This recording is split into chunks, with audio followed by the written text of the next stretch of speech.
Hello friends, आज हम salient feature of the constitution को कंप्लीट करेंगे। लास्ट लेक्चर में हमने देखा था कि पार्लियामेंट्री फॉर्म ऑफ गवर्नमेंट क्या होती है। तो इसमें सिक्स्थ फीचर है फंडामेंटल राइट्स, जो कि होते हैं मौलिक अधिकार। ये जो मौलिक अधिकार हैं ये सभी सिटीजन्स को अवेलेबल है। ऐसा नहीं है कि एक पर्टिकुलर ग्रुप को टारगेट करा है कि इन्हीं को मिलेंगे। ये सबके लिए, यहाँ पे कोई पार्शलिटी नहीं कर रखी कॉन्स्टिट्यूशन फ्रेमवर्कर्स ने। अब इनको ना आगे फर्दर डिवाइड कर रखा है, ठीक है। 6 फंडामेंटल राइट्स में इसको टोटली बांट रखा है।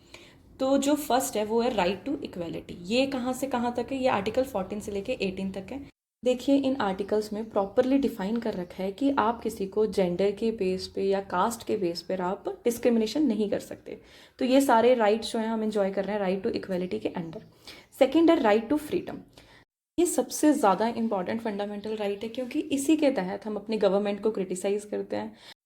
राइट टू प्रेस जो है ना, वो भी इसी आर्टिकल के अंदर आती है। तो हम आज जो भी इंफॉर्मेशन ले पाते हैं, कोई भी न्यूज़ सुन रहे हैं या गवर्नमेंट के खिलाफ कुछ भी सुन रहे हैं, तो वो सब किसकी वजह से? राइट टू फ्रीडम की वजह से। और इसी के तहत आप पूरे इंडिया में कहीं भी घूम सकते हैं, आपको कोई परमिशन लेने की ज़रूरत नहीं पड़ती।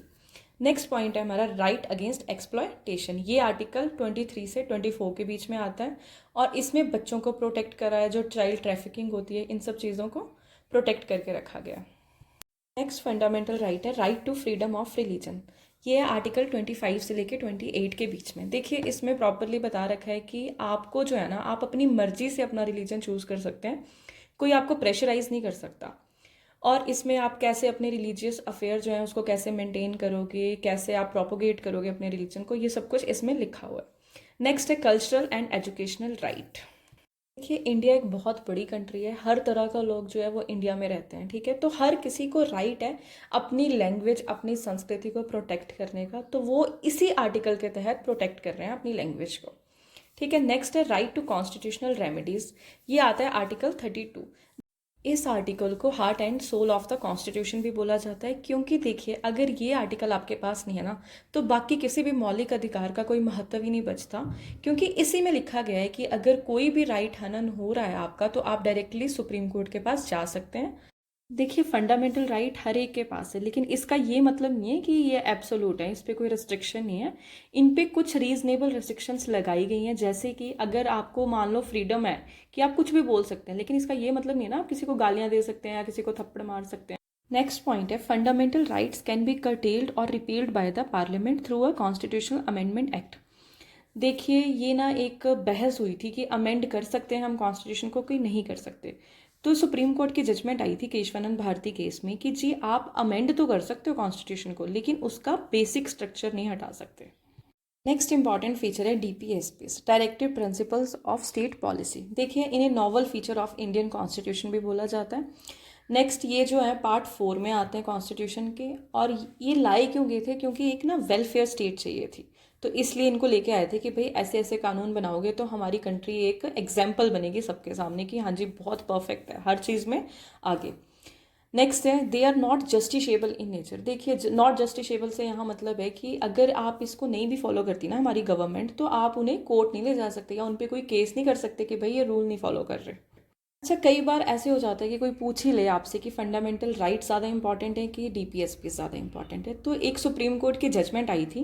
एक केस था मिनेर्वा मिल केस 1980 का। तो वहाँ सुप्रीम कोर्ट ने बोला था कि देखिए, जो हमारा इंडियन कॉन्स्टिट्यूशन है ना, वो अगर इन दोनों के बीच में बैलेंस रहेगा ना, तभी ठीक है वो। मतलब ना फंडामेंटल राइट ज़्यादा सुपीरियर है, ना ही डीपीएसपी ज़्यादा सुपीरियर, दोनों इक्वल है। नेक्स्ट फीचर है हमारा फंडामेंटल ड्यूटीज़। देखो, अब आपको फंडामेंटल राइट तो मिल गए, तो अब बदले में गवर्नमेंट को भी तो कुछ चाहिए। तो आपका भी कुछ फ़र्ज़ बनता है अपने देश के लिए, जिनको हमने नाम दिया है फंडामेंटल ड्यूटीज़ का।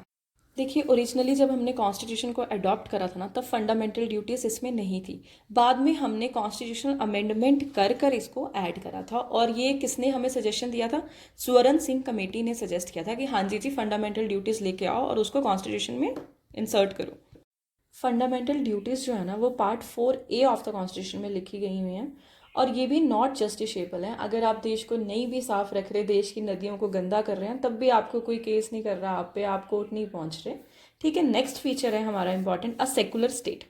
सेकुलर का मतलब है कि इंडिया का कोई भी ऑफिशियली रिलीजन नहीं है, हमारा रिलीजन सिर्फ एक है, वो है हमारा कॉन्स्टिट्यूशन ऑफ इंडिया।